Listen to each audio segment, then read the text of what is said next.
Paris, France. 1854. The city of the world was Paris. Everyone said it, but very few knew the secrets of the city well, let alone the secrets of its women. They were beautiful and strange. Rare as the rain in the city.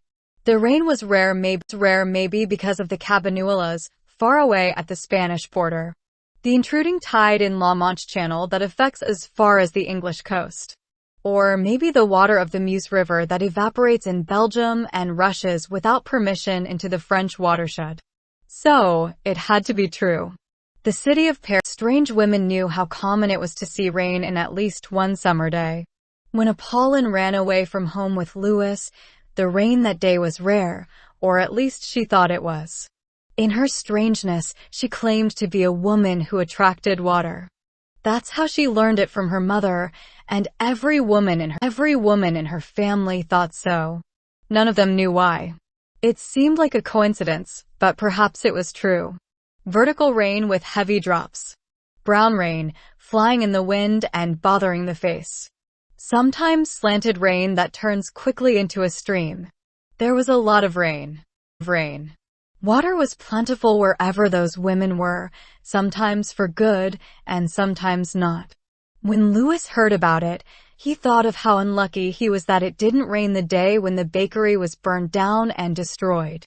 Looking back, perhaps it was already in everyone's destiny that things had happened. Would never forget the smell of freshly baked rustic bread from that bakery in the eastern suburbs of Saint-Antoine in Paris. The smell lingered on his clothes no matter how much he had washed them. It was impregnated beyond the nose. It was on the hands, on the skin, and on the face. In every cell of the body. On the nails when growing. Also in the hair. He worked hard as a baker for many years since his childhood. His father worked all his life as a baker, and he put Louis to work since he was able to hold a tray full of dough of ficelle bread. He met wheat flour, and its rich smell floating like thick fog in a small room with little ventilation. He learned mixing it with yeast and water, preparing the dough, giving it shape and volume using blows and pulls from his hands, letting it rest for an hour before filling the molds, carrying the trays full of one by one at the risk of burning his hands and arms, watching how the texture in the dough changes and surrenders to the mold, not immediately, but after several minutes. Similarly, but with discord and longer time, Louis's skin withstood the lengthy days of work for all those years. It was to be expected that one day Louis's character would change, and he would get tired of that routine. At the time, he didn't do anything about it. In the future, he would not do so either. At least not as required. It was on a day of June 1848 when Louis witnessed a street battle between the impulsive levies and the forces of Louis Philippe, King of France. This incident destroyed the bakery and changed Louis's future. At the age of 12, Louis had to defend his life, or at least he tried to, and the act gave him a destiny in conflict with the authorities. In March 1849, Louis could have escaped the country if he had money, arrived at the port of Le Havre, and boarded the ship La Muse. This ship arrived on September 14th in San Francisco after sailing for 173 days. But Louis suspected that the lottery for a golden ticket organized was not a good option if he wanted to stay away from prison. It all seemed like a trap to him. So, after a few years hiding money, it was until the autumn of 1854 when he finally traveled to the new continent in a three-masted clipper ship with the name Cachalot. After a few hours on board, at the instant when he saw the immensity of the sea and its loneliness, in secret, he had a little anxiety upon realizing that the ship would not turn around. That even by swimming, he couldn't return his way back. But when he turned his head to the left to see Apollon's beautiful face had embedded itself in the keel of the ship. Those eyes with the same color of the sea put him at ease. The reason was because she was stronger than him in many ways. Knowing that he had someone like her by his side encouraged him to face the adventure. Apollon Donadieu and her long golden curls in the hair made her look younger than she was. But she was even older than Louis. He was already 18, she was about to turn 23. She had just reached that capricious age when she wanted everything and was hardly satisfied. At times it was uncomfortable to be with her, but in general she was open and friendly. She came from a family built by his father, with customs tied to traditional things. He was a man with a different strength than her. He was a soldier in the colonial troops that landed in Africa. He knew the war up close. But when he could no longer bear the pain it produced, he ceased to admire it and renounced it. He now had a small bar that he opened with a pension he received. It was in the old village of Bercy, on the estuary facing the Seine River east of Paris. With the earnings from the bar, he had enough to live with her moderation, although hardly for anything else. He was very dedicated to his work, and he showed it from day one. Always arriving on time and dressing neatly. Very well combed and shaved, as in the days he served as a soldier. He would buy blocks of ice imported from Switzerland, chop very carefully, and dip the pieces in absinthe drinks measured with jiggers. He never drank what he served. He didn't drink alcohol at work or at home. He did not see anything out of duty in his new life, and that is why all the customers respected him. Especially Admiral Jacques Cousteau, a tired French sailor who enjoyed giving philosophy as a gift to random people without being asked. He was a sea lion with a wooden right leg and a patch covering a glass eye in the socket also on the right side. He had a tattoo on his right arm in the shape of a mermaid, where she was partially covering her bust with the French flag while hugging an anchor. It was an unusual and very unpleasant tattoo, like all tattoos in that century. It made him look more like a pirate than a navigator. Many women despised the tattoo. But Apollon was not bothered by the even touch it without being disgusted. She admired it because deep down she wanted the same thing that was expressed with such an original tattoo. Apollon grew up in that environment from a young age, among many men, and became accustomed to them. To the men of that bar in the village of Bercy. Mature and experienced men, very serious and quiet, almost all veterans in some French war. They were her father's clients and friends, who taught her a lot about the world. He was a loving father, a man of one woman, and his spouse was the only woman in his life.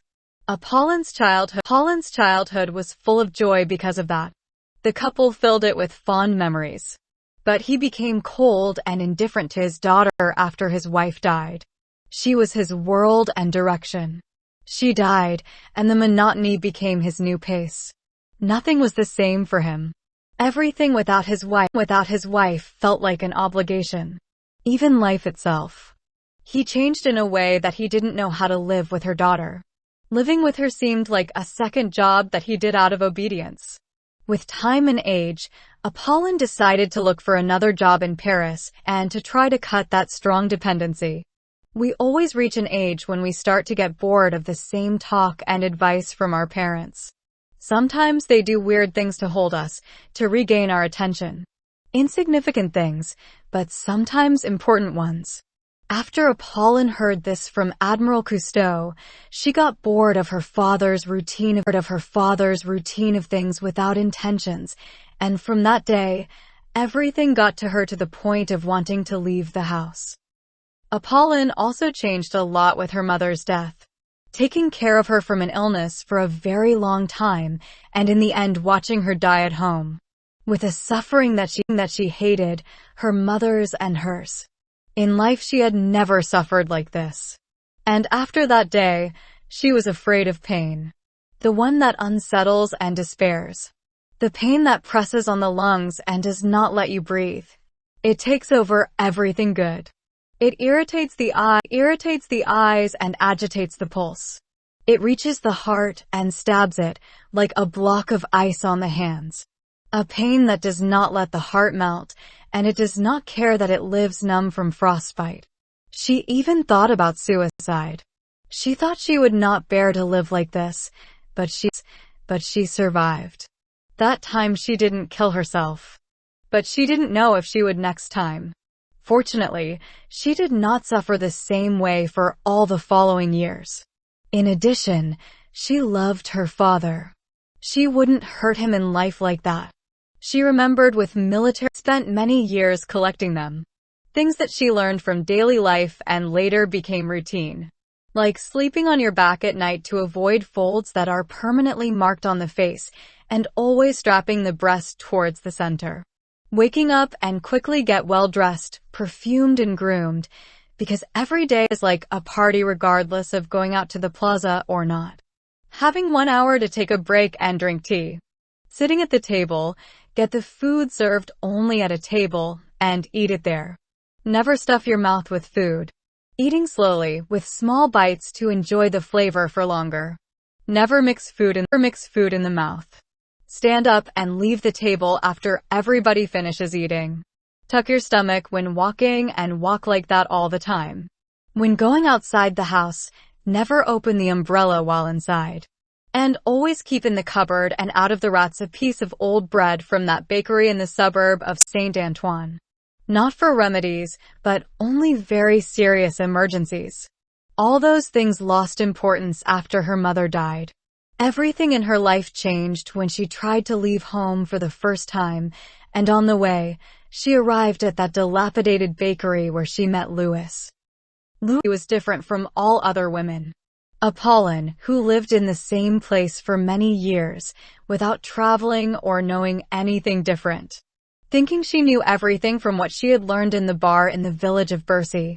She behaved with presumption, like those who think they are always right, and angrily speak to you, as if she must teach you something because she thinks you know nothing. That's how she grew up, among lonely, old and broken men. The men in her father's bar. She learned that women are bothered when being asked their age just if they don't have something interesting to tell in life. That's why she didn't care what they said, for hanging out with someone younger, like Louis, nor embarking with him to America. Louis liked being able to talk to her freely, and Apollon liked meeting a man who admired her, even though she didn't really have anything to tell of her own. He was just different from the men she knew. The men around her father in that bar in the village of Bercy. When Apollon finally left home, when she closed the door, like women of her caste and beauty, she did not cry a tear. She thought that all the rare rain in Paris would travel with her. She was asking forgiveness for the money she stole from him. In it she explained that she was going to America with Louis. She wrote that she would return someday in the future with a fortune, with sufficient gold to build a villa on the outskirts of the city. Out there, in the countryside, where the three of them could live with a little son and a new garden. She knew that the goal was going to be difficult. Mostly because he wouldn't forgive her. His love was like that old house where they both lived, without maintenance or renovation. She grew up there, and her mother died there. After she met Louis, she didn't want to live anymore in that cold house about to collapse.